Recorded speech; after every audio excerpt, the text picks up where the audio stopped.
حضور کی ایک حدیث میں حضرت معاذ بن جبل رضی اللہ تعالیٰ عنہ سے مروی ہے، تو حضور نے، ویسے تو بہت طویل روایت ہے، وہ میں اس وقت ساری روایت بیان نہیں کر سکتا، حضور نے پوچھا حضرت، اس لیے کہ اس وقت خاص حالات ایسے ہو گئے تھے کہ حضور کی طبیعت میں بڑی بشاشت تھی حضرت معاذ بن جبل کے لیے رضی اللہ تعالیٰ عنہ۔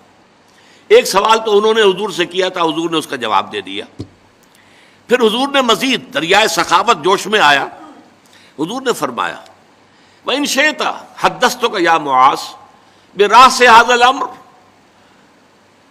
وَقَوَامِهِ وَضَرْبَةُ السَّنَامِ مِنْهُ۔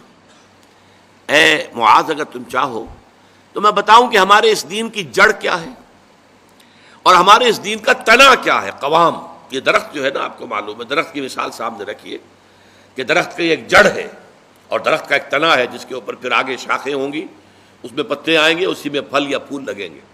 وہ قوام ہے، کھڑا رکھنے والی شے۔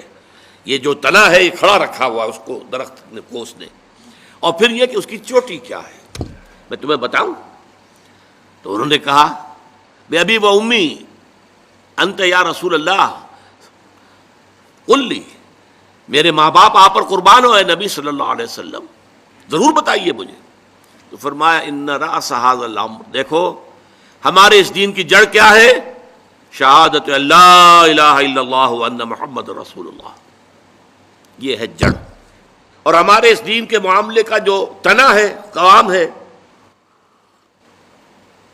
وہ کیا ہے؟ اقام الصلاۃ و ایتاء الزکاۃ،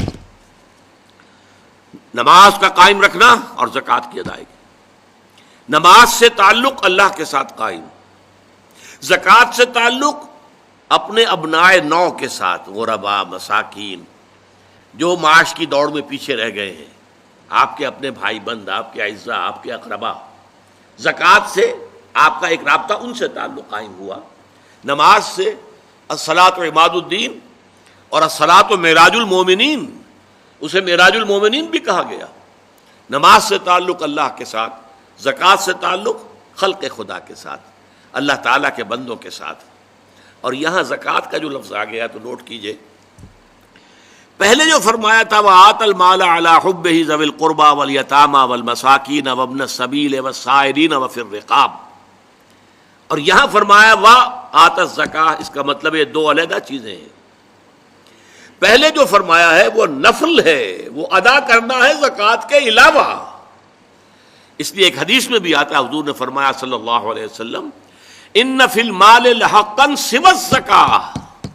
دیکھو مسلمانوں، یہ نہ سمجھ بیٹھنا کہ تم نے اپنے مال میں سے زکوٰۃ نکال دی تو بس اللہ کا حق پورا نکل گیا، نہیں نہیں، ان فی المال لحقا سوى الزکاۃ، تمہارے اموال میں اللہ کا حق ہے زکوٰۃ کے علاوہ بھی۔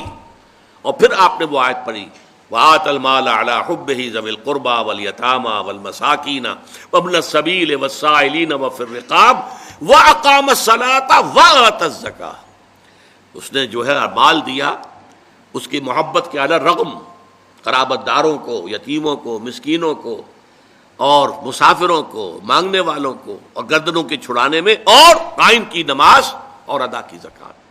تو زکوٰۃ ایک فرض شے ہے، اور وہ جو پہلے بیان ہوا ہے وہ نفل ہے، وہ اضافی ہے، وہ زکوٰۃ کے علاوہ ہے، وہ زکوٰۃ کا حصہ نہیں ہے، بلکہ در حقیقت اس جذبے کو سسٹین کرنے کے لیے زکوٰۃ کی حیثیت ایک ستون کی ہے، جیسے ایمان کو تازہ رکھنے کے لیے نماز کی حیثیت ایک ستون کی ہے، الصلاۃ عماد الدین۔